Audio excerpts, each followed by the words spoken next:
Yeah, very good morning, everyone. So today we have guest Mr. Ramchandra Dolare sir. Who is going to speak on ICH GCP guideline. So thank you, sir, that you have given your valuable time and you have came over here for Anna Sabdangi College of Pharmacy. Now I request Sneha Talekar ma'am to give a short introduction of today's guest. Please, ma'am. Yes, sir. Thank you, sir. A very good morning to all of you. Thank you, everyone, for being here this morning. Today, we are pleased to welcome Mr. Ramchandra, sir, for our special guest from Bangalore. Sir is completed his B Pharmacy degree from Appasaheb Devnaya College of Pharmacy, Sangli in 2016. He qualified GPAT examination having the score 130 marks and all India ranking was at 36.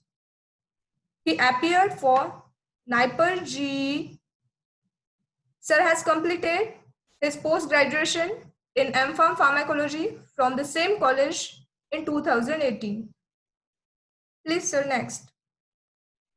Yeah, actually, this is a very warm welcome from all of you. Currently, Ram sir associated with Microlabs Limited, Bangalore, Karnataka, as an executive in clinical research and pharmacovigilance department from August 2018. Sir, having great experience in monitoring of a clinical that is a clinical phase and medical writing, his coordination with RA department for the dossier submission and regulatory queries and response. He was auditing of a study data and preparation of a clinical risk assessment report. This is a brief introduction of Mr. Ram sir. Today, he will be sharing with us ICH GCP guideline. So, the full attention and enjoy the today's webinar. Now I hand over mic towards our today's special guest, Mr. Ram sir. Please, sir. Thank you, ma'am. So now I request Ram sir to share his slides, sir. Please, sir. Okay, so is this video is necessary to complete, or can I? You can close your video. You can stop your video. You can stop your video. You can share with your slides. Okay, so yeah, sure. First of all, I would like to say good morning to all of you, and hope you all of you doing very well in this COVID-19 crisis outbreak. So I would like to share some my experience, which is on clinical trials and ICH GCP, which we are going to start today. So here we go. Let's start with the topic.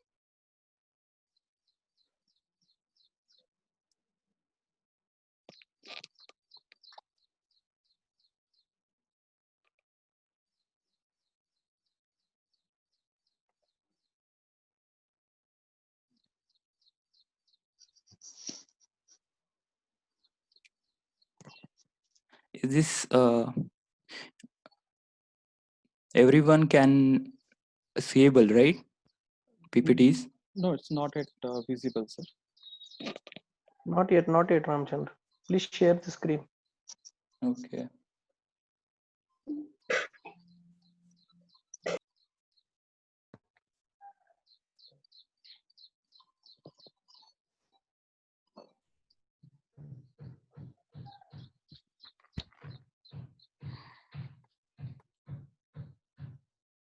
Yes, now. Okay. Yeah, now okay. Just maximize the screens, sir. Now. Yes, I'll do it. Now it's okay, right? Yeah, now it's fine. So shall we start, right? Sure, sir. Carry on. Yeah. So I would like to introduce myself. I'm Ramchandra Madhukar Dolare. I have completed my MPharm and I'm doing in this clinical research background as a executive in clinical research on clinical trials. So today's topic, as having said that by sir, it is the ICH GCP guidelines.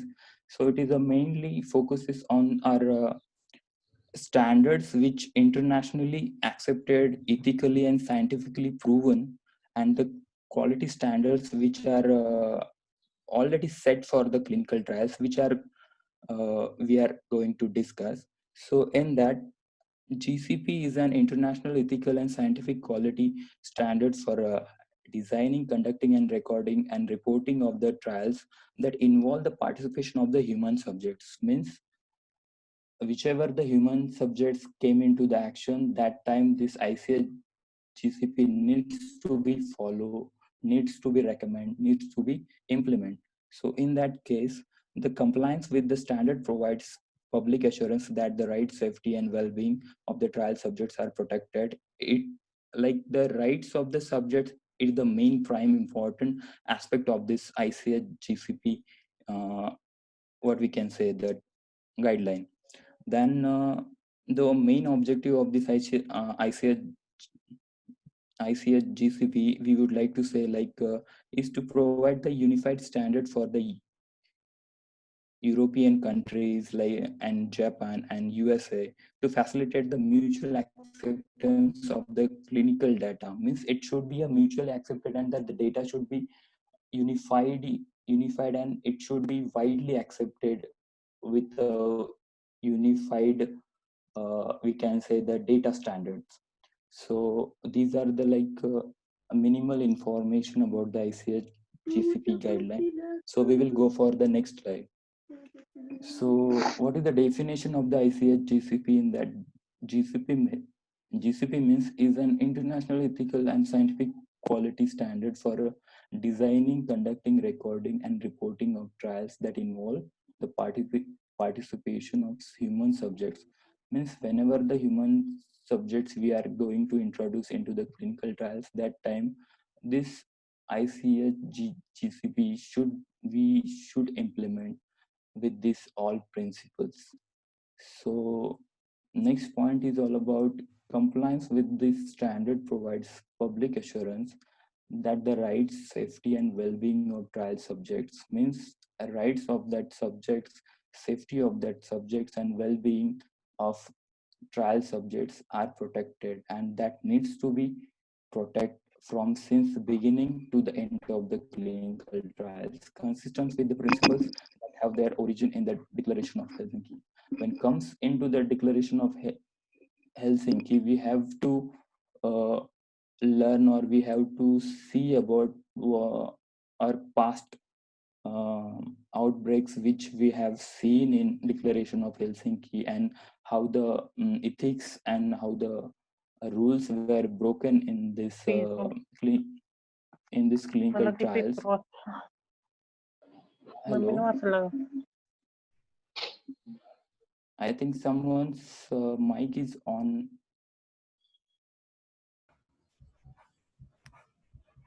Hello. So in continuation with Declaration of Helsinki and that the clinical trial data should be credible. So this point is the Declaration of Helsinki means in past experiences there were no any clinical standards were there for the conduction and reporting of the clinical trials. That time unethically and unscientifically clinical trials were done. So to carry out with a scientifically uniformed consent trials for this Declaration of Helsinki and rules were implemented. So after that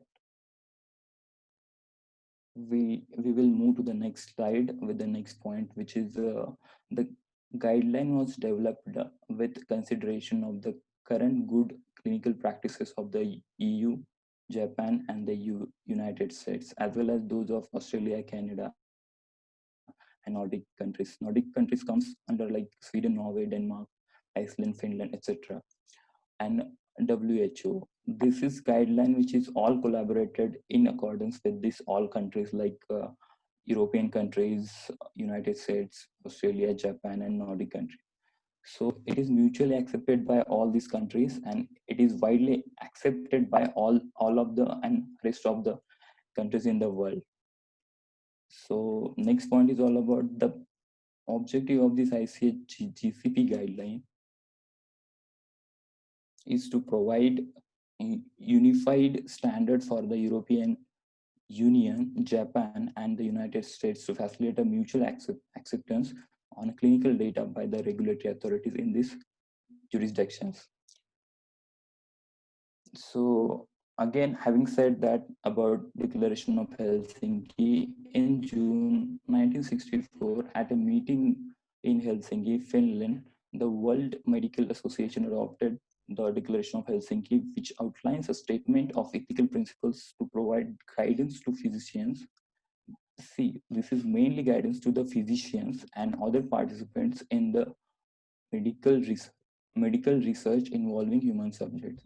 So this guidance mainly focuses on the rights of the subjects and instructions to the physicians to how to carry out the clinical trials and to how to preserve, how to maintain the rights of the human subjects as well. Then next point is in Declaration of Helsinki is the declaration is morally blinding on physicians, and that obligation overrides any national or local laws or regulation. So that should be within the law and within the approachable regulations we have to maintain, and this need to be follow whenever we are going to perform the clinical trials. So in continuation with the previous slide, the Declaration of Helsinki is a set of ethical principles regarding human experimentation developed for the medical community by the World Medical Association. So, and it is widely regarded as the cornerstone document on human research ethics. So we can say this is a major milestone for the clinical trials and the ICH GCP development. First of all, we have to imagine whenever the clinical trials will come, that time we have to imagine the human subjects with their ethics, with their principles. Everything should be maintained, everything should be preserved and protected, and that needs to be done in everywhere, whether it is a small scale clinical trial or whether it is a large scale clinical trial, whether it is a single center or whether it is a multi-center clinical trials. Although we all are known about clinical trials, like they are almost multi-center clinical trials, and they are conducted in various countries, various locations, various regions. That time it is quite difficult to maintain each and every time, but it has to be done to preserve and protect the human subjects. So the main prime aspects and the main prime aim of this ICH GCP is like 13 set of principles which they have implemented for the clinical trials or clinical research, or we can say biomedical research when it will come into the action. So in that, first principle is clinical trials should be conducted in accordance with the ethical principles that have their origin in the Declaration of Helsinki, having said that we earlier, and that are consistent with GCP and the applicable regulatory requirement. Here the word is applicable regulatory requirement means whenever we are submitting our study or our drug dossier means it is an application which we are submitting to the approaching country, means if we are Indian pharma and if we are submitting our drug to the USA market, then that regulatory in that picture, the regulatory requirement will be the USA regulatory. And if we are submitting our drug candidate application to the Euro, then that regulatory requirement will be, or that regulatory body will be the European countries. So this is the meaning of regulatory requirement here.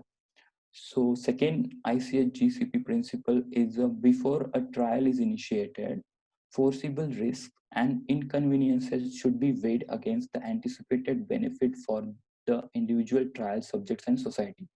A trial should be initiated and continued only if the anticipated benefits justify the risk. So before the trial is initiated, we have to see the what will be the possible risk will be there, what will be the benefits will be there, and that ratio we have to get first of all calculated. On the behalf of this, we can initiate the trial, and moreover, in that case, the risk should be minimal and the benefit should be more. In that case, we can do this clinical trial in accordance with this ICH GCP. So moving to the third point of the ICH principle, which is the rights, safety, and well-being of the trial subjects are the most important considerations and should prevail over interest of science and society. So this point mainly focuses on the uh, society aspects and the interest of the science. So that aim of the trial and the interest of the trial, it should benefit to the society and it should have more benefit on society rather than commercialized way, or we can say the trials should be commercially sound, but it should be more relevant to the society. So here we go with the next slide. In continuation with the ICH GCP principle, fourth principle is the available non-clinical and clinical information on the investigational product. Investigational product means our test product, which we are going to test, should be adequate to support the proposed clinical trial. First of all, whenever we are going to start a clinical trial, that time, before study documents and before study process, in that phase, we have to search literature data on which is available on this investigational product which we are going to perform in clinical trial. So that non-clinical means animal studies data on each and every phases or each and every doses, with respect to dose, with respect to animals, we have to find out, and we have to make it as a report of this non-clinical data. As well as in case of clinical information, we have to search and we have to find out what kind of clinical trials in past they have performed on with respect to this class of drug or with respect to this molecule. And we have to find out more concise and brief information about this investigational product which we are going to perform in the clinical trials, and we have to make it as a um, source of proof that this much of information is available on public domain on this our investigational product. So next point is, which is fifth one, clinical trials should be scientifically sound and described in a clear, detailed protocol. Whenever we are going to perform the clinical trials, first of all, we have to maintain or we have to make a one protocol.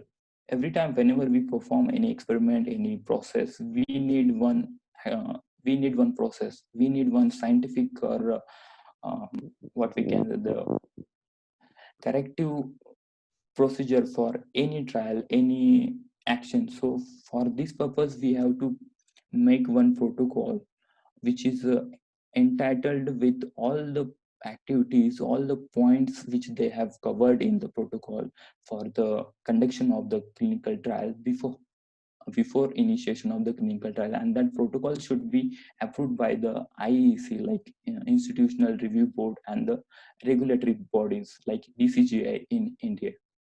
So yes, next, moving to the next point, which is sixth principle, a trial should be conducted in compliance with the protocol that has received prior institutional review board ethics committee approval and favorable opinion. As I said earlier, that protocol should be approved by the IEC or IRB. IEC means Institutional Ethics Committee, and IRB means Institutional Review Board. The one this is one ethics committee which is available to review your protocol and give their opinion whether that protocol obeys your ethics and principles about your human subjects which you are going to introduce into your clinical trials or not, and they will give their opinion on it, and that opinion should be favorable, means with your favor. Moving to the next slide with the same ICH GCP principles, and the seventh point is the medical care given to the medical decisions made on behalf of on subjects should always be the responsibility of a qualified physician or when appropriate of a qualified dentist. Those as we can say, those physicians and the doctors uh, which are entering into the clinical trials to manage to to see the well-being of the human subjects, they are the whole and soul responsible for the conduction of the clinical trial. And next point is 8.1. Each individual involved in conducting a trial should be qualified by education, training, and experience to perform his or her respective tasks. So each and every individual which are going to involve into the clinical trial, he or she must be trained with ICH GCP protocols, ICH GCP guidelines, that study protocols, study trainings, etc. Then moving to the next point, which is ninth one, freely given informed consent should be obtained from every subject prior to clinical trial participation. See, this is the major point throughout the ICH GCP, which is regarding the informed consent. Informed consent means I'm giving my willingly I'm providing my willingness to involve into the clinical trial, and it is not by forcible by anyone. This is whole and soul willingly I'm interesting to participate into the clinical trial. For that, one informed consent document um, is going to prepare, and that document should be signed by this human subjects for their well-being and willingly, like we can say, they have added into the, or they have introduced into the clinical trial on their wish, on their will. So moving to the next point, which is 10th, all clinical trial information should be recorded, handled, and stored in a way that allows its accurate reporting, interpretation, and verification. All the clinical information, whether it is a paper CRFs, a CRFs means case report form, on which we are reporting all the clinical trial data. Nowadays, paper and electronic documents are available. So depending on the situations, all the clinical trial information should be recorded, whether it is an electronic medium or whether it is a non-electronic like paper-based medium. It should be handled and stored in a way that allows its accurate reporting. It should be accurate reporting, no bias will be there, and interpretation and verification should be done before submitting to the respective regulatory bodies. Moving to the next point, which is the 11th one, the confidentiality of records that could identify subject should be protected, respecting the privacy and confidentiality rules in accordance with the applicable regulatory requirement. See, whoever participants are involving into the clinical trials, their identity, their privacy, their names, their each and every data we have to make as a confidential data. No one can access that data. No one can see that data except the clinical staff which are involved into the clinical trial. So this is the main aspects regarding the confidentiality of records and rights of the human subjects. Moving to the next point, which is 12th principle, investigational products should be manufactured, handled, and stored in accordance with applicable good manufacturing practice. They should be used in accordance with the approved protocol. Whichever investigational product means our test product which we are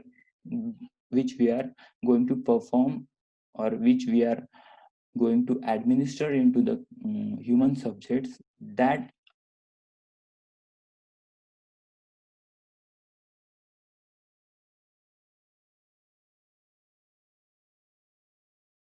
protocol, and that protocol we have already discussed in earlier part, and that protocol should be approved by the IEC, which means in institutional ethics committee. That committee which regulates and which oversees all the principles and all the points which we have enlisted into the protocol for the human rights and with respect to the our clinical trial.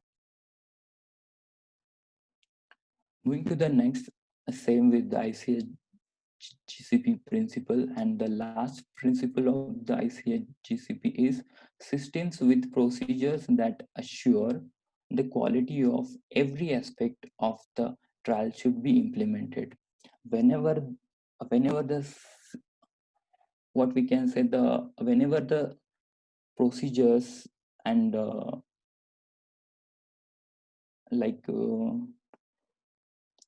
whenever the procedures are needed to implement the betterment for the clinical trials, that should be implemented. For the betterment of trial, we can implement your procedure in a way that that trial should be go smooth. Documentation should be go with the purity, with the mm, minimal mistakes and all. So systems with procedures that assure the quality of every aspect of the trial should be implemented. So this is the 13th set of principles, and in 10th principle, one addendum is there. This principle applies to all records referenced in this guideline, irrespective of the type of media used. So this is a ICH GCP E6R2 guideline. Initially, it was E6R1 guideline. So in that guideline, all the data were encaptured in accordance with the paper data, means like paper medium. So nowadays, the as the technology moves on, now most of the data are going to captured by the electronic medium. So they have implemented this addendum into the 10th principle. Like this principle applies to all records referenced in this guideline, irrespective of the type of media used, whether it is online media, whether it is software based media, or whether it is a paper based media. For all media it is applicable. And in 13th principle, one more addendum is there: aspect of the trial that are essential to ensure human subject protection and reliability of trial results should be the focus of such a systems.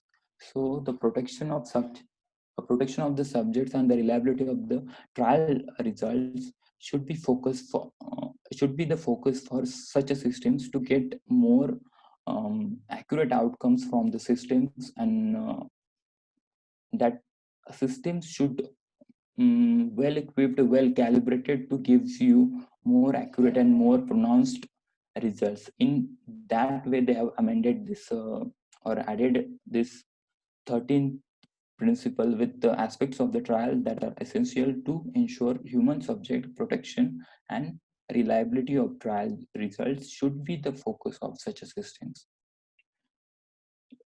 Moving to the next slide, as we seen about IEC and IRB, these are like institutional review board or independent ethics committee. So first of all, we will see what are the responsibilities of IEC and IRB.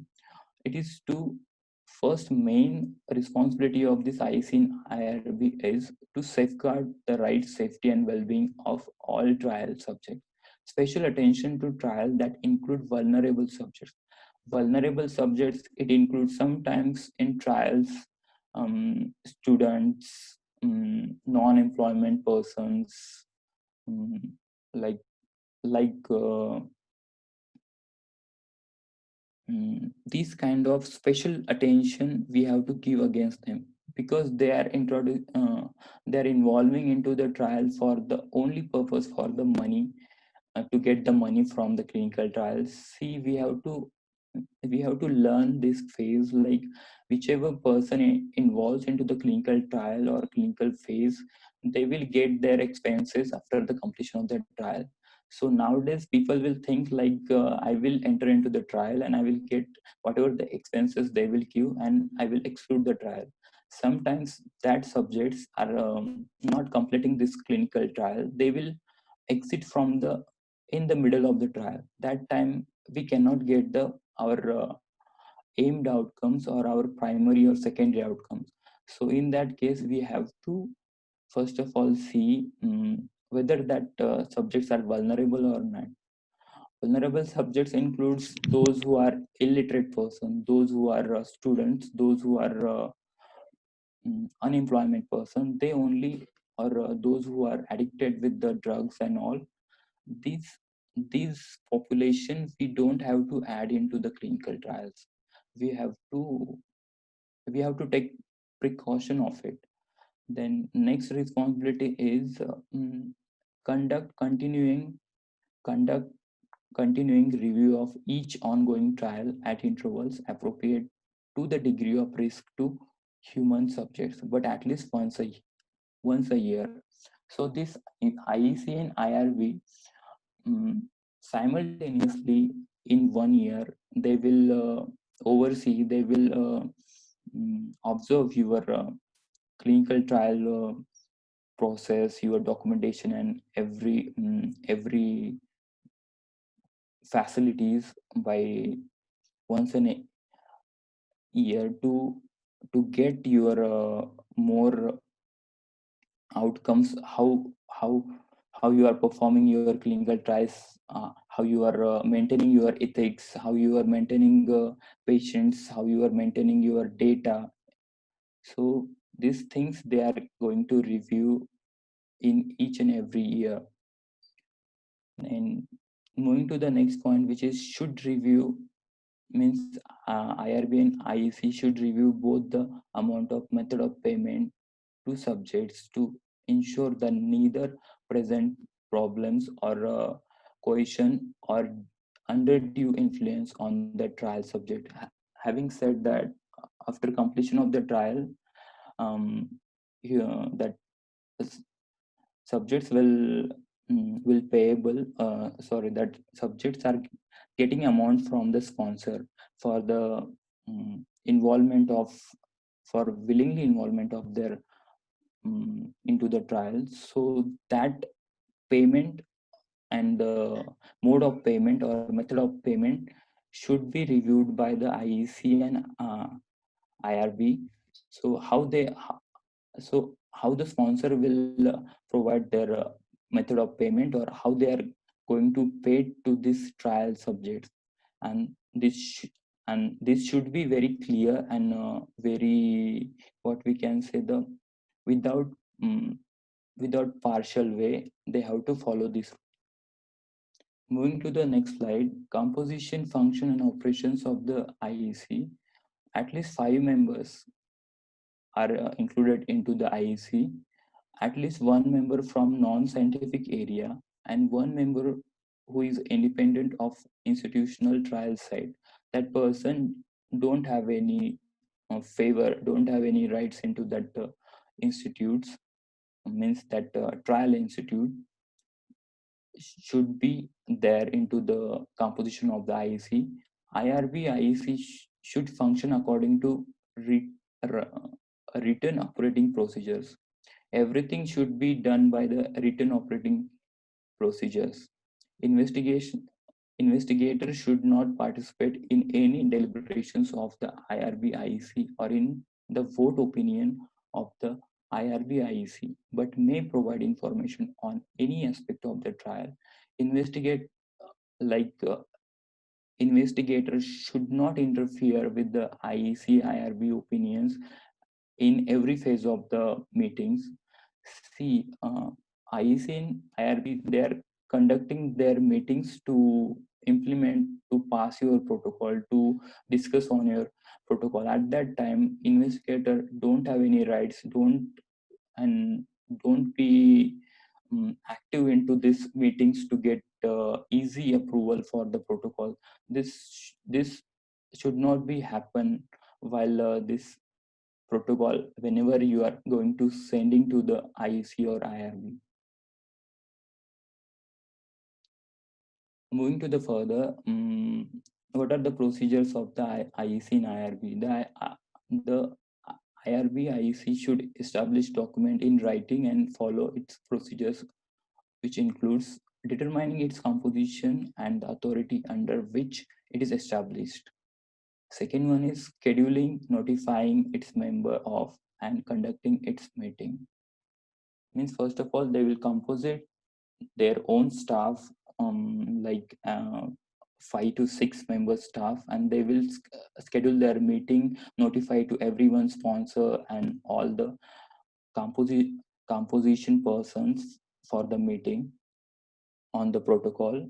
And after that, conducting initial and continuing review of trials and whatever the trial documents which we are going to initially produce to the IIC or IRB, determining the frequency of continuing review as appropriate, ensuring the IRB or IEC promptly notify in writing the investigator institutional concerns, which includes the trial related decisions or opinions, the reasons for its decision and opinion. And third one is procedures for appeal of its decision and opinion. So first of all, the trial related decisions they will give, whatever the reasons for that decision they will explain you, and that procedure for appeal of that on that decisions and opinion also they will guide you for the same. Next, moving to the next, records, how they will record or how they will notify you regarding the records of the clinical trial. IRB IEC should retain all relevant records for a period of at least 3 years after completion of the trial and make them available upon request from regulatory authorities.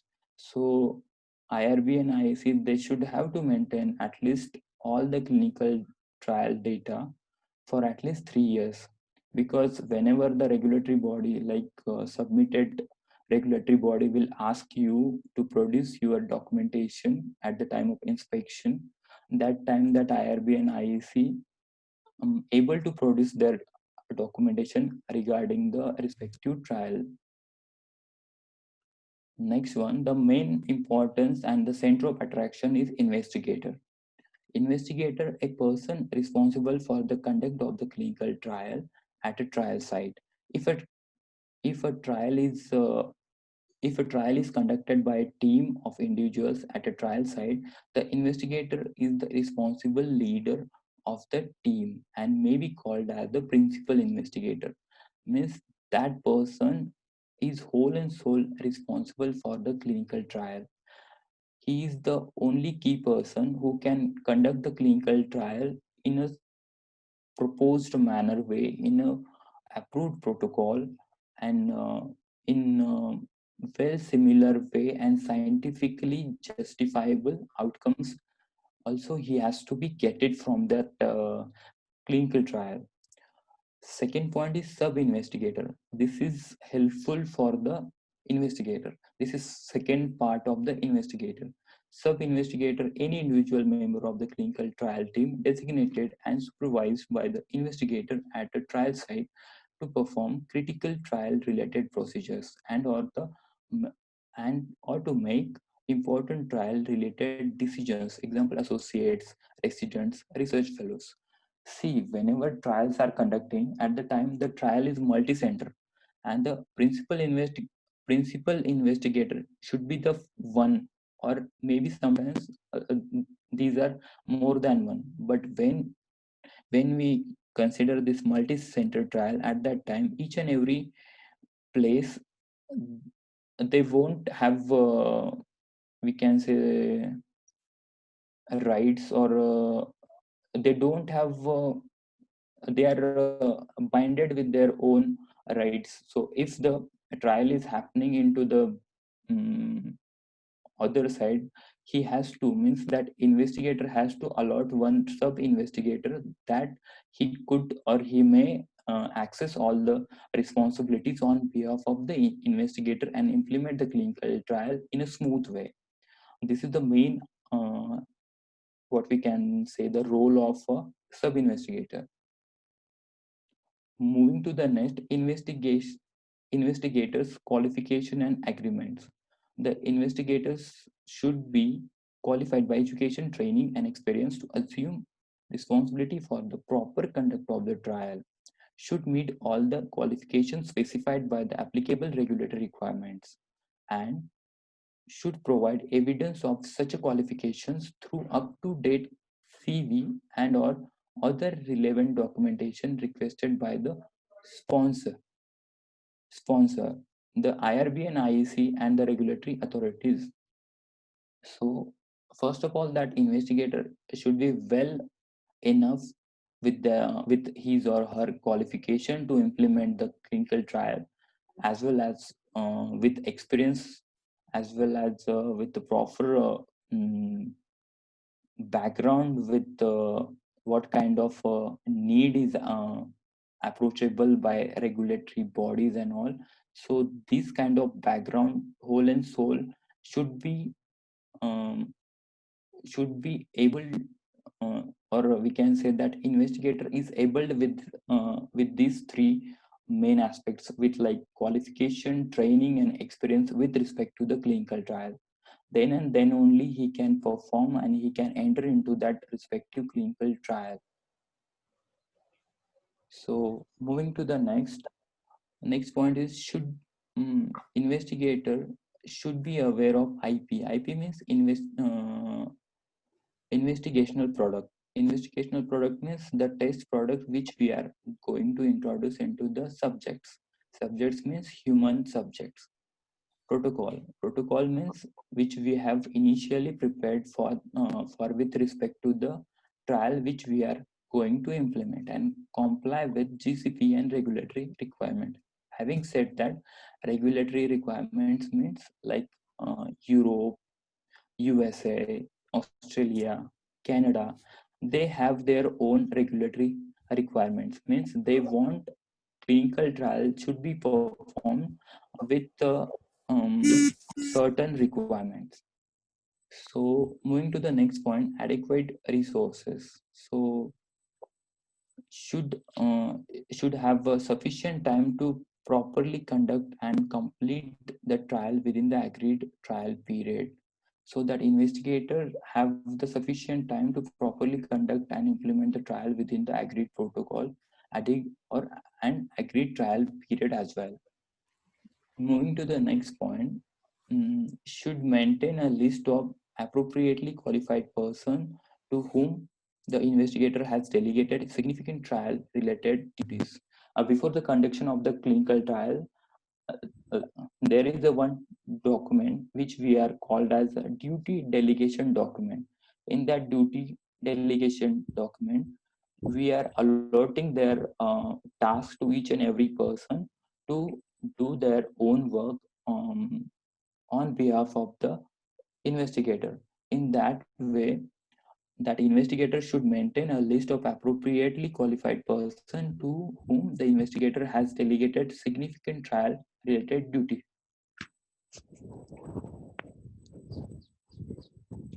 Moving to the next slide, the investigator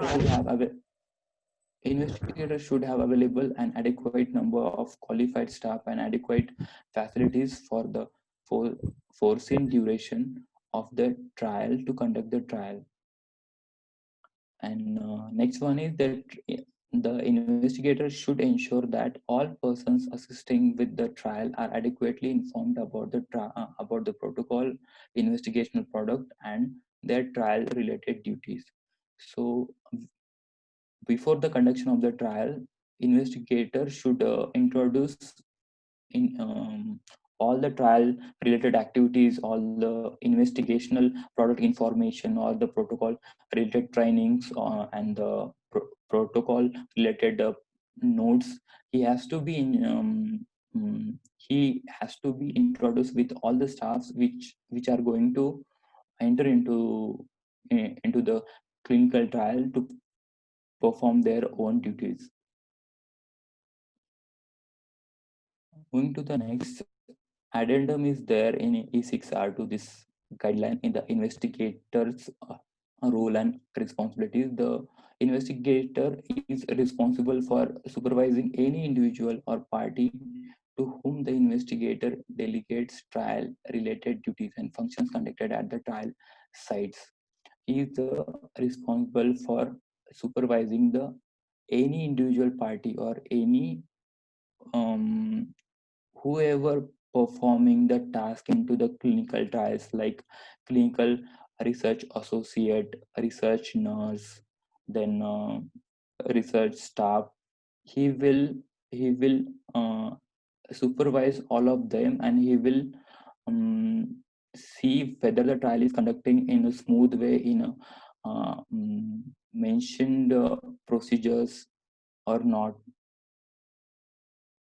Moving to the next point, if the investigator or if the investigator or institution retains the services of any individual or party to perform trial related duties and functions, the investigator or institution should ensure this individual or party is qualified to perform those trial related duties and functions, and should implement procedures to ensure the integrity of the trial related duties and functions performed by and and any data generated.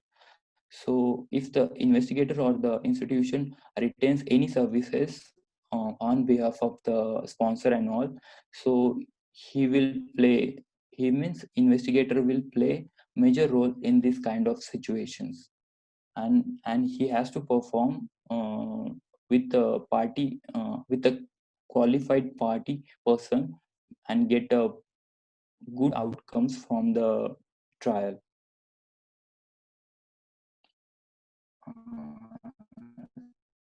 Having said that about informed consent is a process by which a subject voluntarily or willingly confirms his her willingness to participate in a particular trial after having been informed of all the aspects of the trial that that are relevant to the subject's decisions to participate.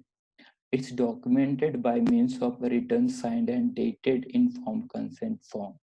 These are the informed.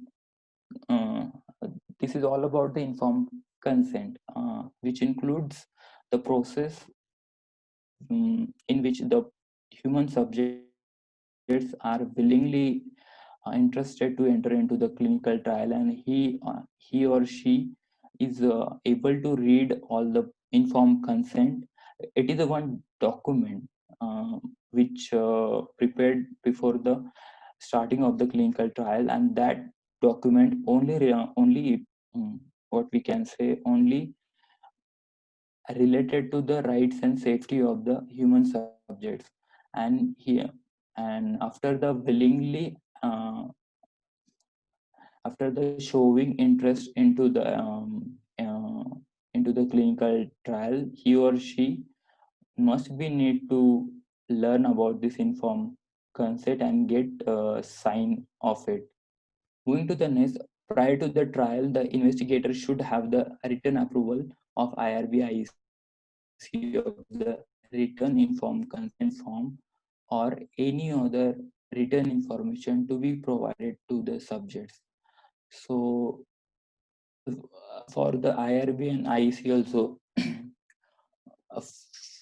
for the IRB and IEC also, we have to submit one written informed consent form, which we are going to introduce into the subjects for the approval from the IRC and IRB as well, because this IRB also review your informed consent document in a proper way um, to review the rights of the subjects.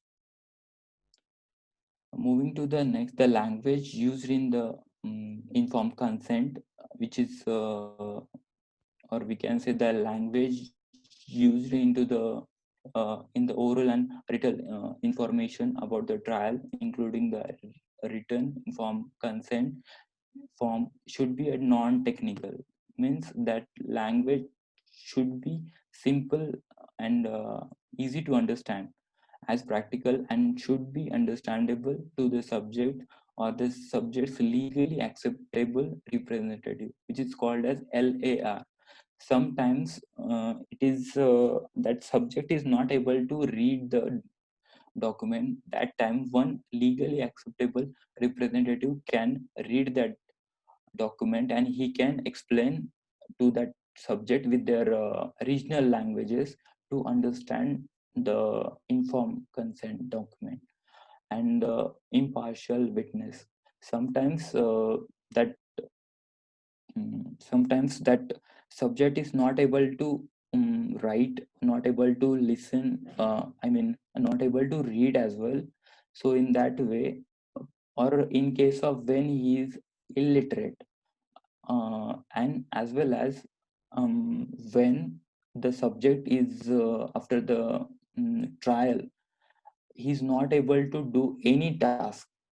Means if the in the trial that subject is not able to do their own physical actions, at that time one person will play as a role as impartial witness.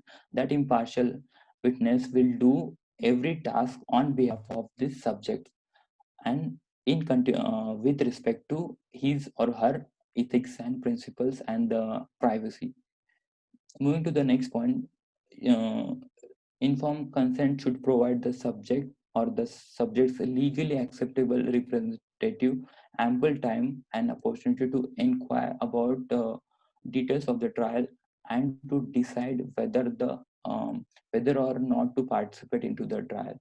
So, as I said, legally acceptable representative means second person who can introduce all the informed consent form to the subject with their own language. At that time we have to provide them ample of time to read, to learn that informed consent whether to enter into the trial or not. In continuation with the previous slide, both the informed consent decision and the written informed consent form and any other written information to be provided to the subject should include explanations of the following. So following points should be included into the informed consent discussion. First one is that the trial involves research. Means this trial is conducted for the research of test products. Second one is the purpose of the trial. What is the purpose of the trial? To the society, to the community of this area. And third one is the trial treatments and the probability for random assignment to each treatment. The trial treatment, actually, whenever we are going to perform trial, there are treatment groups like test groups, standard groups, like that. There are groups will be there. So randomization, we have to do the randomization. Randomization means whether that if the 20 subjects are there and if you have test and standard, we have to implement even groups with the test and standard, but that should be randomized. Randomized means we have to get data from software and we have to introduce in a 50-50% base. Means each and every person will be 50% chance of getting test as well as reference. in continuation with the previous slide, the trial procedures should be followed, including all invasive procedures. That and next one is the trial subjects responsibilities. What are the trial subjects responsibilities that should be also covered into the informed consent form? Those aspects of the trial that are experimental means in clinical trials, blood um, blood will be withdrawn from the human subjects. In that case, how much of the blood is going to withdraw, what will be the total amount of the blood loss will be there, this kind of all. And one more thing, before initiation of the trial, we are screening the participants, means whether that participants are healthy or not. That time we are uh, we are doing their x-rays, we are doing their lab data, we are doing their demographic data. Demographic data means height, weight, body, sex and all. And after that, in lab data we are doing their CBCs like lab test and all. And after this outcomes, we are assuming that whether that subject is ready to enter into the trial or not. He or she should be healthy to enter into the trial. And next point is the reasonably foreseeable risks or inconveniences to the subjects, and when applicable to an embryo, fetus, or nursing infant. With respect to the embryo, pregnant women's fetus, and nursing infants, foreseeable risks should be included into the informed consent if it is there, and it is must to enter into the informed consent form. Moving to the next, the reasonably expected benefits. When there is no intended clinical benefit to the subject should be made aware of this. Means sometimes clinical trials are conducted in healthy subjects also and patients also. In that in that case, healthy subjects will get only benefit of money, but if the patients will introduce into the trial, at that time they will get money as well, and they will get treatment for the same disease.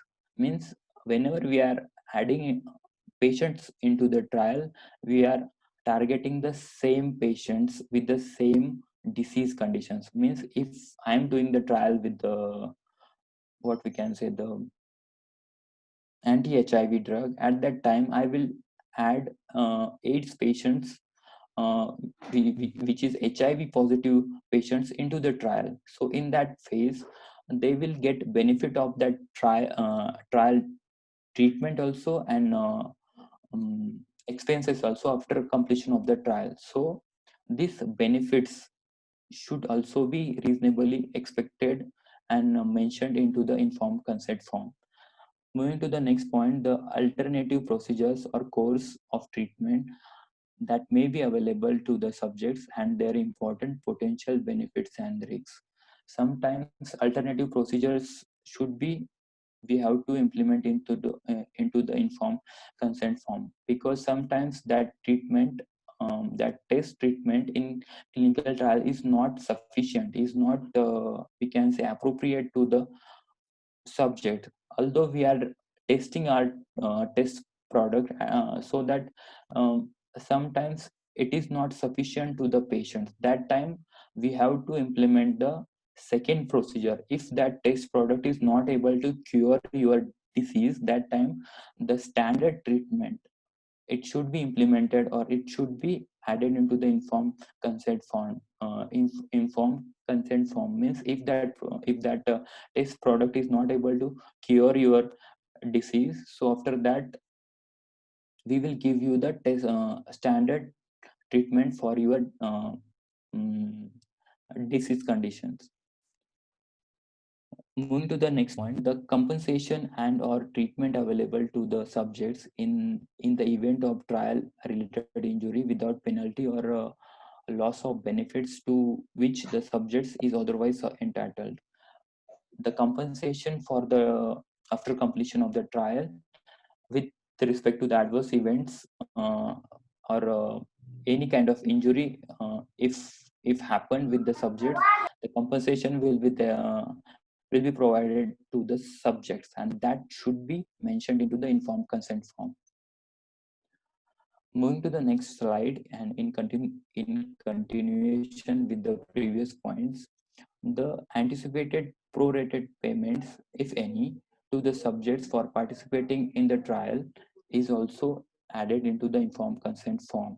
The anticipated expenses, if any, to the subjects for participating in the trial, it should be also implemented. Means sometimes if the uh, trial is for 4 days, and that 4 days that subject is staying into the hospital, and after that mm, he's going outside, and there will be ambulatory samples are there into the in the clinical trials. Ambulatory samples means that person has to come after 1 day, after 2 days, after 3 days to give their blood samples to check the mm, amount of drug which is remaining in his or her body. That time, each and every visit, they will get expenses for that. So that anticipated expenses, if any, it is there to the subject for participating in the trial, that also we have to implement, or we have to add into the informed consent form. Moving to the next point, that the subject's participation in the trial is voluntary.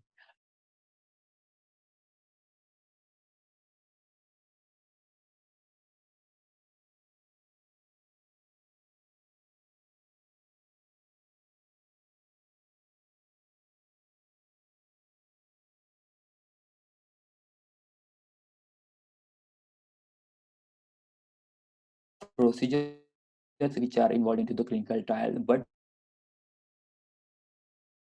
any time into the clinical trial, he has freedom to exit the trial anywhere from the or anywhere, or any kind of phase from the clinical trial. This is the main freedom which are provided by this ICH GCP to the subjects. Moving to the next, that the monitors, the auditors, and the IRB, IEC, and the regulatory authorities will be granted direct access to the subject's original medical records for verification of clinical trial procedures and or data without violating the confidentiality of the subjects to the extent permitted by the applicable laws and regulations, and that by signing a written informed consent form, the subjects or the subject's legally acceptable representative is authorizing such access. Means here it is 3 points are there, which is monitor, the auditor, or IRB, IEC. Monitor and auditor are sponsor persons. Means if I am the sponsor, I will give my study to the investigator. Investigator means CROs, contract research organization. They will perform clinical trial on behalf of me, and I will send my monitor or one person to monitor that clinical trial, whether that contract research organization is conducting that clinical trial with a uh, approved protocol or not, or with approved IRB IEC principles or not, or with that approachable regulatory authority requirements or not. In for that purpose, I will assign one monitor or auditor to audit that trial, and to review the trial documents.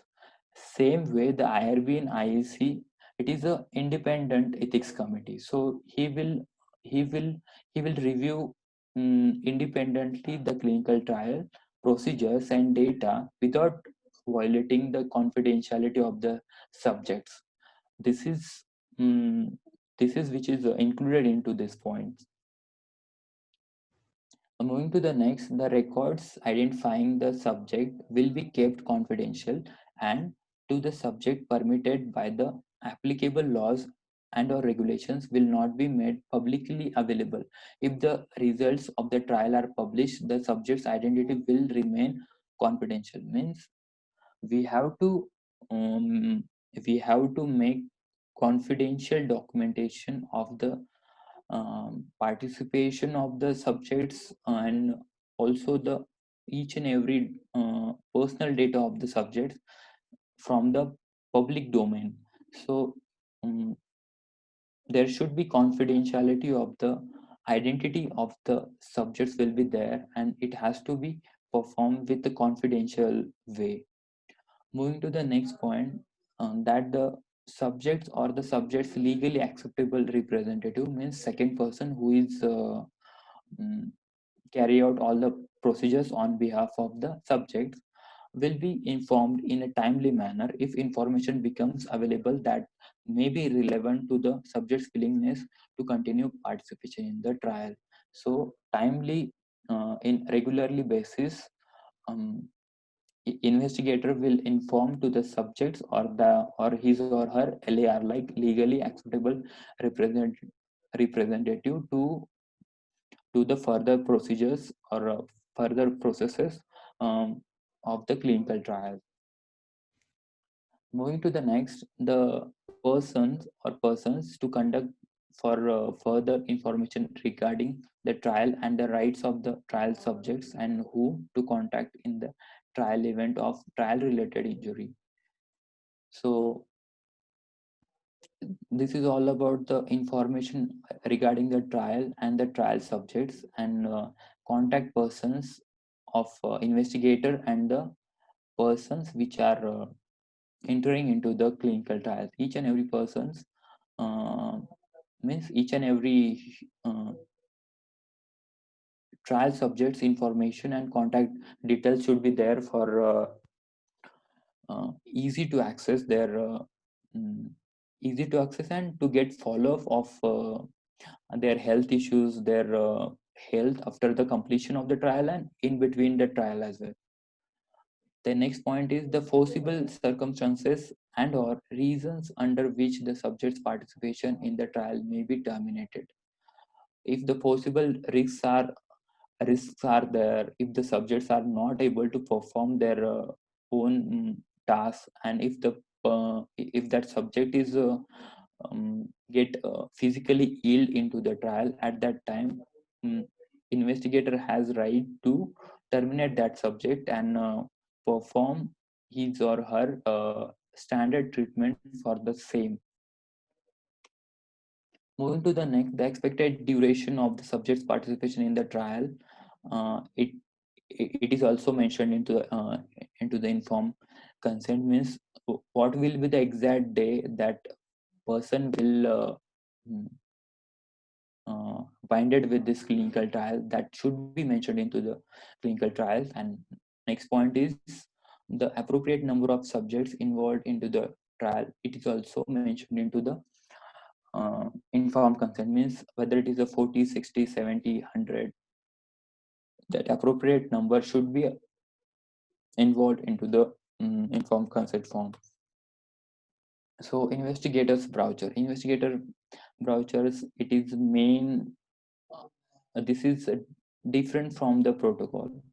Investigator brochure, it is the compilation of the clinical and non-clinical data on the investigational product that are relevant to the study of the product in human subjects. Means all the data which is available on the public domain, that we have to enclose into this investigator's brochure. Its purpose is to provide the investigators and other involved persons into the trial with the information to facilitate their understanding of the rationale for and their compliance with many key features of the protocol. And this investigator brochure will also helpful for the preparation of the protocol, such as mm, wo- such as what will be the dose for the study, what will be the dose frequency, dosing cycles, dosing intervals, method of administration, and safety monitoring procedures. For this implementation, this investigator brochure will help us on behalf of this clinical and non-clinical data. The next point is blinding procedures. Sometimes the clinical trials are performed with designing of blinding procedures. Blindings are a procedure in which one or more parties to the trial are kept unaware means they don't know what they are introducing to the subjects of the treatment assignment. Single blinding means usually refers to the subjects being unaware. In this case, subjects is totally unaware, means whether he is taking test or reference or which drug he is taking. Second one is double blinding. Usually refers to the subjects, investigators, monitors, and in some cases data analysts being unaware for the treatment assignment. In this case, subjects also, investigators also, and monitor this person is coming from sponsor side, and in some cases data analyst. Data analyst means biomedical or bioanalytical department, those who are going to analyze the plasma sample of the drug. If they know uh, which persons or which trials subject got which treatment, then they can bias the result easily. That's why sometimes these procedures are maintained for the double blinding or single blinding. Then second point is randomization and unblinding. The process of assigning trial subjects to treatment or control groups using an element of chance to determine the assignment in order to reduce bias. This randomization we are implementing for to reduce bias.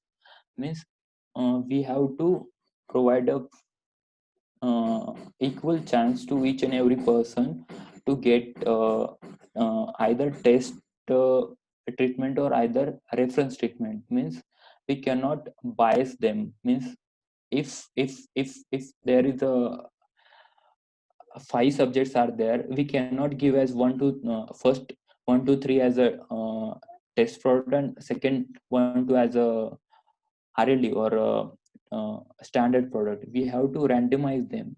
We have to equally. We have to give chance to get their whether test or reference treatment. And this randomization we are implementing or we are getting by softwares. So they will allot random randomly test and reference treatment to each and every person, and it is equal to uh, and it is equal groups like 5 5 and 10 10 in such a way. uh, the investigator should follow the trials randomization procedures if any, and should ensure that the code is broken only in accordance with the protocol in or in case of a medical emergency. Means this is a this is blinding of the randomization, means which subjects will get which treatment. This is code of ethics. This should be we have to maintain, and it is.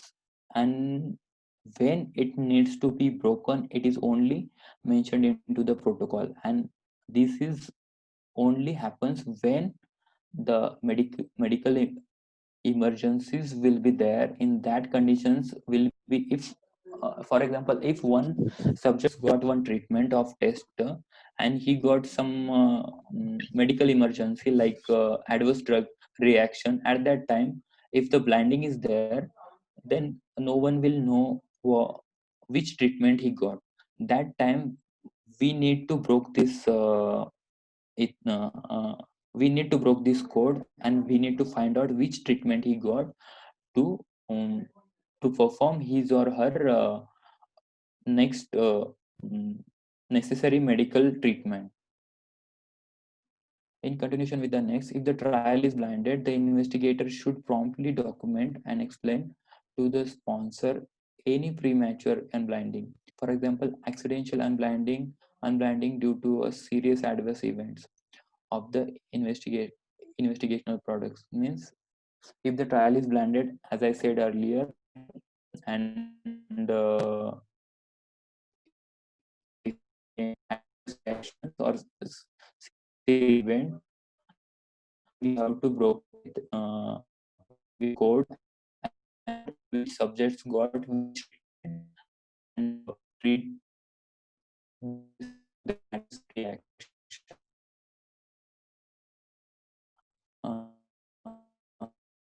investigational product is tech product. If it's in the form of an or used as a reference in a clinical trial, when your product marketing authorization when used or assembled or packaged different form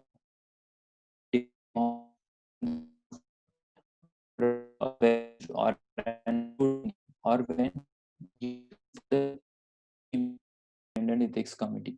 The next one is the investigator or institution should assign some or all of the investigators institution duties for investigational product accountability at the trial site to an appropriate pharmacist or another appropriate individual who is under the supervision of the investigator institution. Means if or we can say for the trial, if we are using 60 tablets, accountability of that 60 tablet is well maintained, and accountability of that IPs, it should be there into their investigational product details. Moving to the next, essential documents. Essential documents are mainly core part of this clinical phase. Essential documents are those documents which individually and collectively permit evaluation of the conduct of a trial and the quality of the data produced. Means like source documents. These are source documents. On behalf of these source, we are justifying our trial, whether it is pass or fail. Likewise, moving to the next point, demonstrate the compliance of the investigator, sponsor, and monitor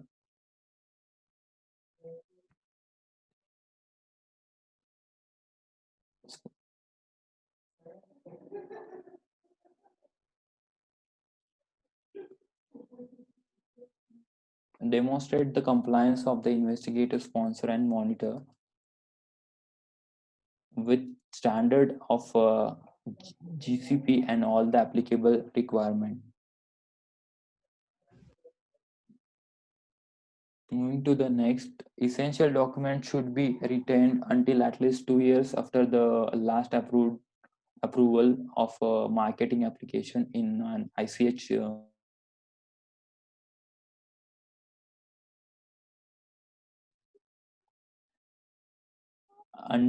Until there are no pending or contemplated marketing applications in an ICH region, or at least 2 years have elapsed since the formal discontinuation of a clinical development of the investigational product. At least for the ICH, at least we have to store 2 years of the documentation. Next, to the related to the protocol, a document that describes the objective, design, methodology, statistical consideration, and organization of a trial, and in with related to the protocol amendments is a written description of a change to a formal clarification of a protocol. And protocols are the investigators institution should conduct the trial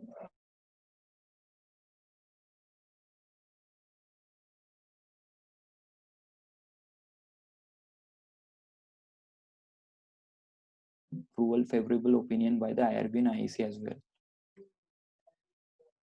In continuation with the previous slide, the investigators should not implement any deviation form or changes of the protocol without agreement of the sponsor and the prior review and documented approval favorable opinion from the IRB IEC of an amendment, except where necessary to eliminate an immediate hazard to the trial subjects, or when the changes involve only logistically or administrative aspects of the trial. For example, change in monitors, change in telephonic number. This may happen while trials are going on, and this needs to be implemented timely. Whether that monitors are going to change, or whether any contact details are changed in that case. In continuation with the previous slide, as soon as possible, the implemented deviation or change, the reason for it, and if appropriate, the proposed protocol amended should be submitted in with respect to the following points: to the IRB IEC for review and approval, favorable opinion, and to sponsor to agreement, and or if required any agreement to the protocol. Third one is to the regulatory authorities. Moving to the next, sponsor is the main person who is going to sponsor the trial, or who is going to funding to the trial.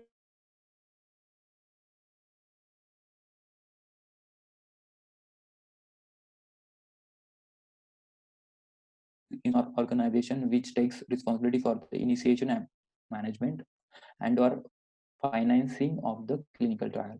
Sponsors should focus on trial activities essential to ensuring human subject protection and reliability of trial results. The sponsor should ensure that all the aspects of the trial are operationally feasible and should avoid unnecessarily complexity, procedures, and data collection.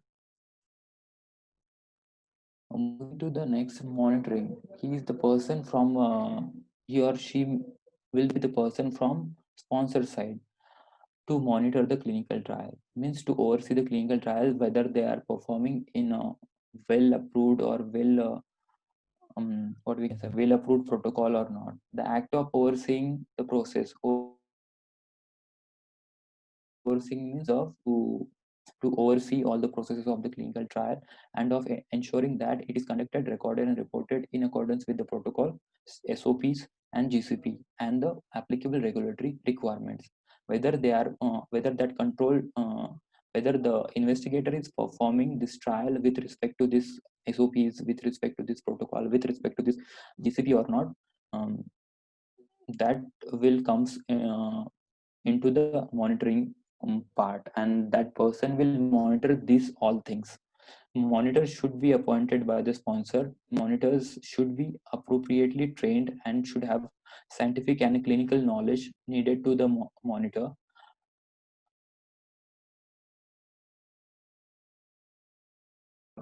Allotted monitors should have appropriately training experience and should have the scientific and clinical knowledge with respect to the clinical trial, and he have adequate experiences as well.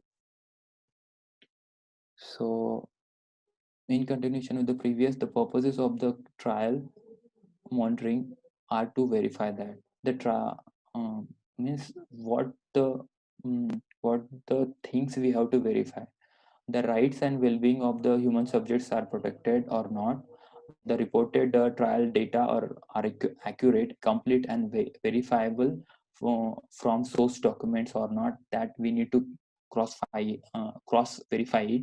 And third point is the conduct of the trial is in compliance with the currently approved protocol amendments means changes in the protocols with GCP, and with the applicable regulatory requirements or not. Means the trial should be compliance with the protocol amendments and GCP or not. It should be very it sh- it has to be verified by the monitor. Then second part is inspection. Inspection is like audit trial. The act by the regulatory bodies like US FDA, Europe.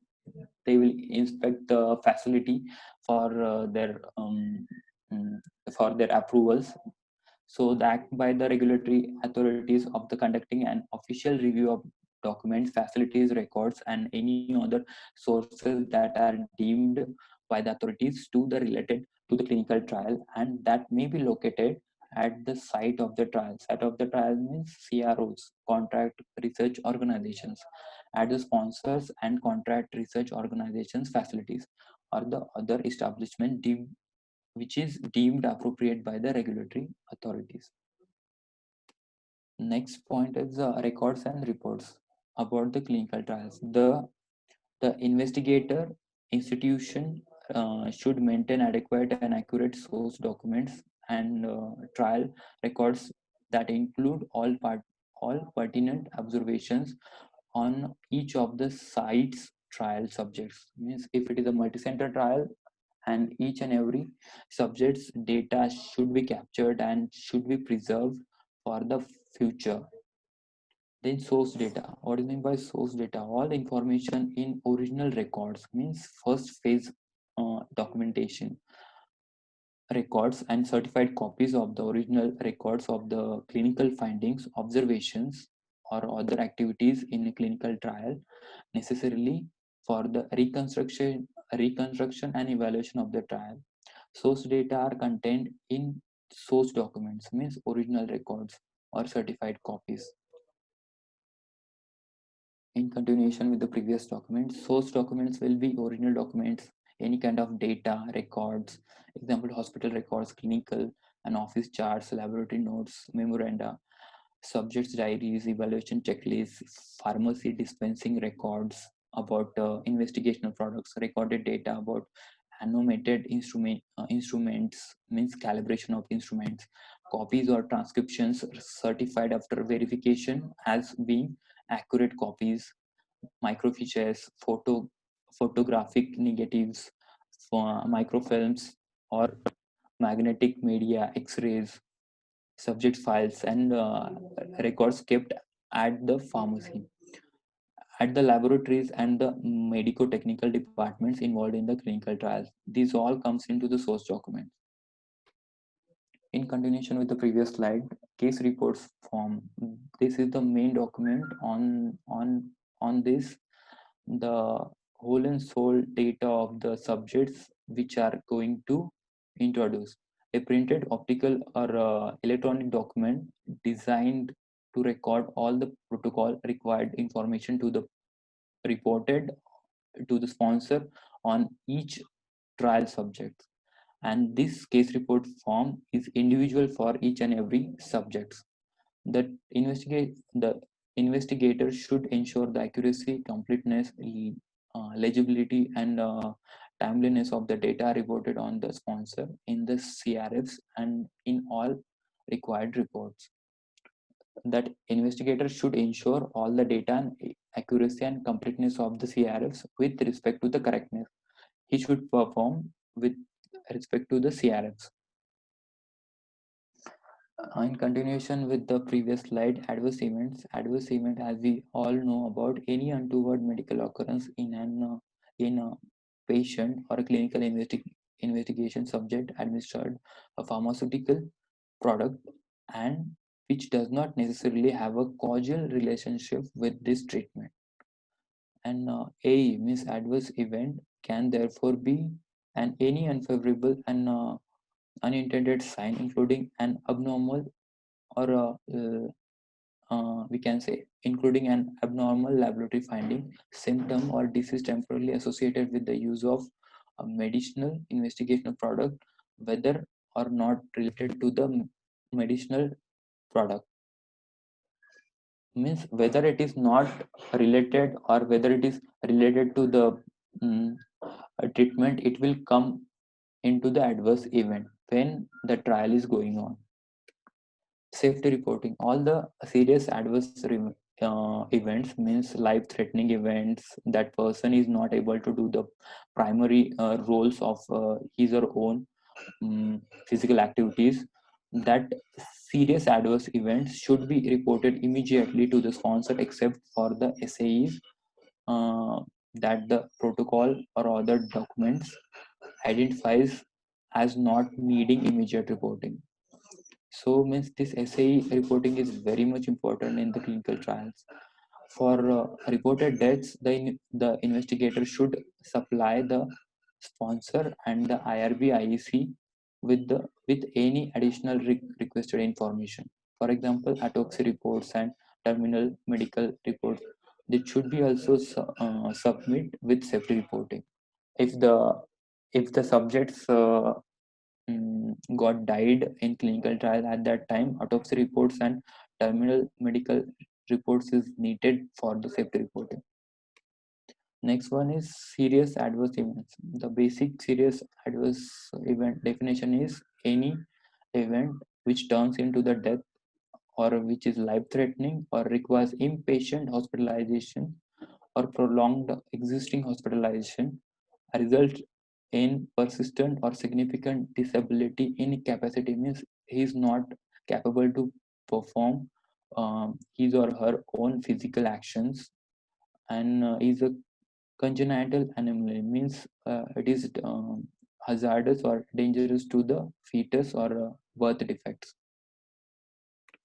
Next is SAE reporting timelines. The investigator shall report the licensing authority, the sponsor or his representative, and the ethics committee within 24 hours. SAE should be reported to within 24 hours to the sponsor and the IEC, and sponsor and investigator forward report of SAE of death after due analysis to chairman of ethics committee and chairman of expert committee, head of the institution and licensing authority within 14 days of occurrence of the event. Means within the 14 days we have to uh, get our decision on that SAE, means serious adverse event.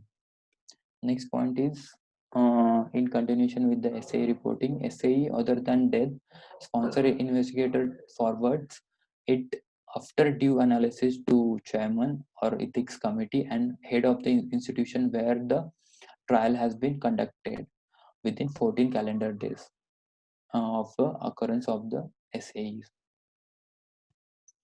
Next one is ethics committee. As we seen about ethics committee role, about principles and ethics of the human subjects. So ethics committee, in case of SAE of death, forwards the reports along with the financial compensation after due analysis, if any, to be paid by the sponsor or his representatives who has obtained permission for licensing authority. See, this is all about the expenses funding to the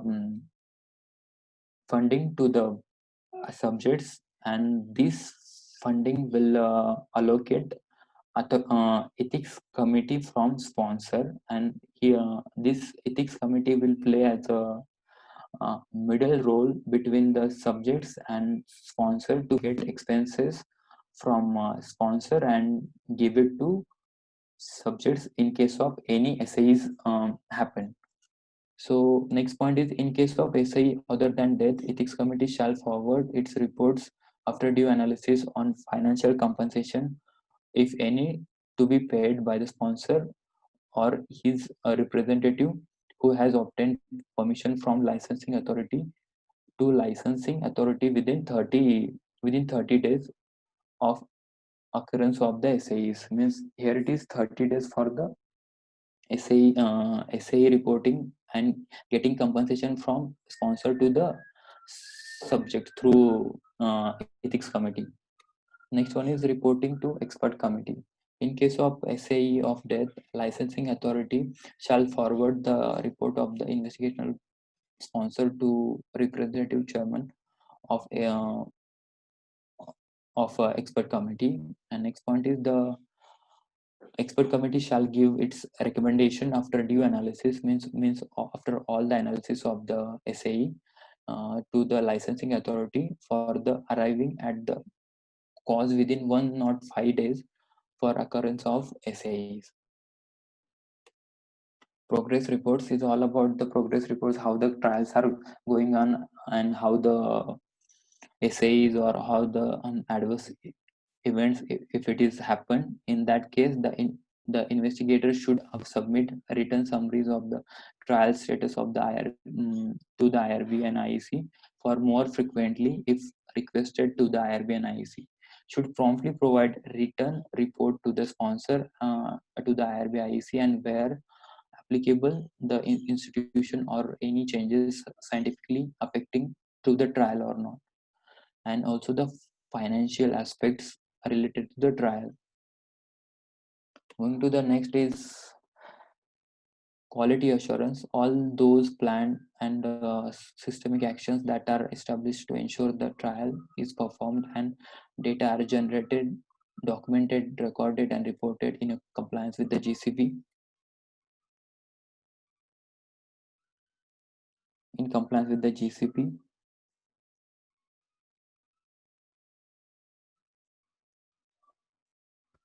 In compliance with the GCP and the applicable regulatory requirements.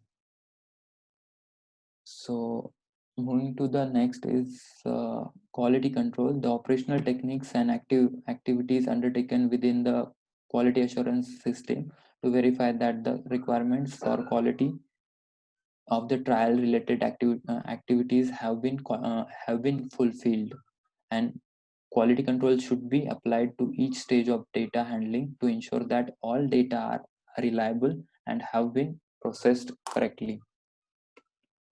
So these are the references which I have listed, and if you have any questions you can ask.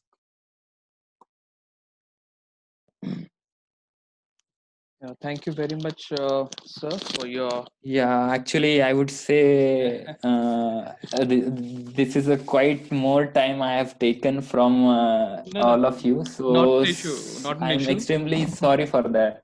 No, not an issue. But the information what you have given, right, is very Yeah. important for our final year students when they are going to enter for interview and all that. Basically, I Yes, completed yes. all the points which will be flexible for them for interview. Yeah. So what you do is just make end slide from your side, okay, so that we Okay. can have chat now. We can ask the Okay. students if they have any queries. Okay. Yeah, thank you very much. Yeah. Yeah, students, if you have any queries, please raise your hand. You can ask to sir. So I'll unmute you. Sure.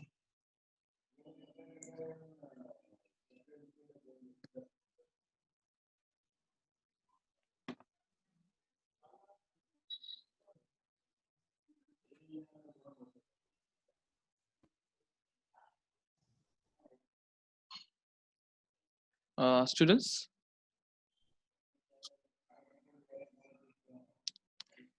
Yes, sir, have given us a tour from clinical research. What are the new drugs which are there should be taken in market before that clinical research to be done. So what are the principles? Okay, all things sir have discussed very nicely and a very informative session it was. Any students have query? They can just raise their hand. I can unmute you and you can ask questions to sir.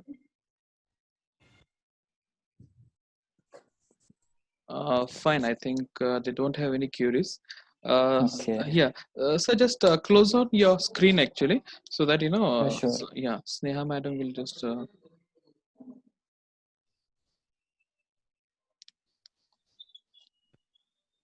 Yeah, thank you. Yeah, all the participants.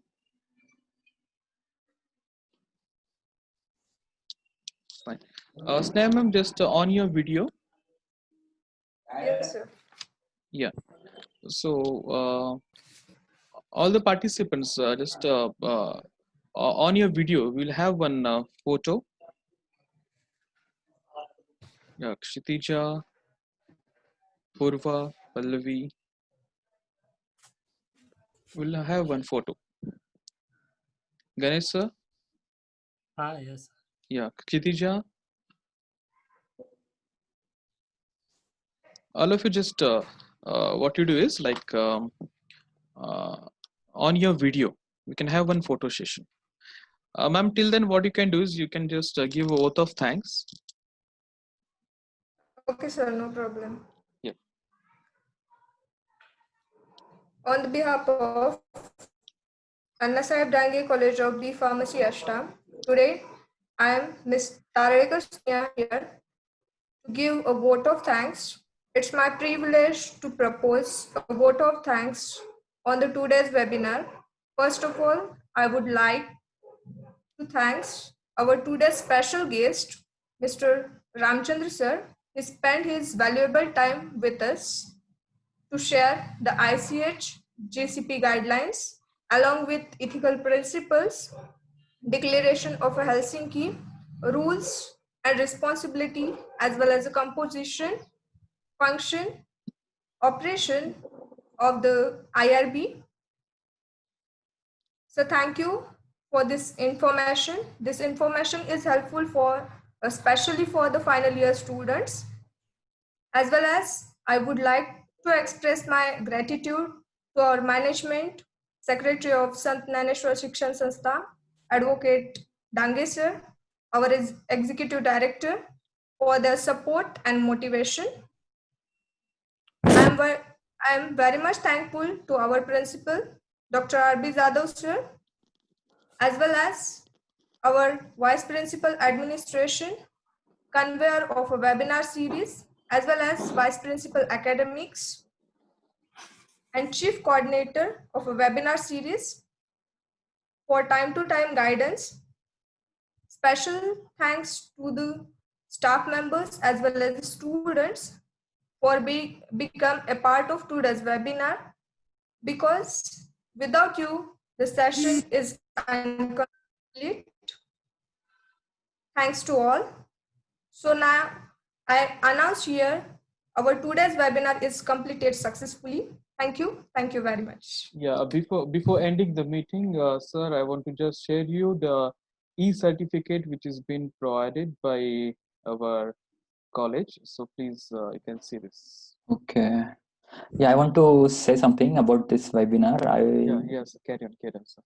Actually, this is a very good task that you have initiated, and this is very encouraging about to get interacted with the students as well. So yeah, I'm very much honored, and I'm very much appreciated your efforts towards the students. And yes, it has to be keep going. Yeah, thank you very much, sir. Very nice words you have given, sir. So let me share the slide of this certificate.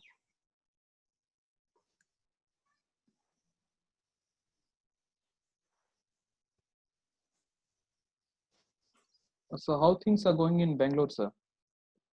Actually, these things are very controlled, not that much of drastic as compared to with the other cities, but yeah, it's quite well. Okay. So you people are safe over there. Yeah, we are in, I think we are in orange zone, so we don't have any that kind of risk and all. So we are doing our work with the office work as well. Okay.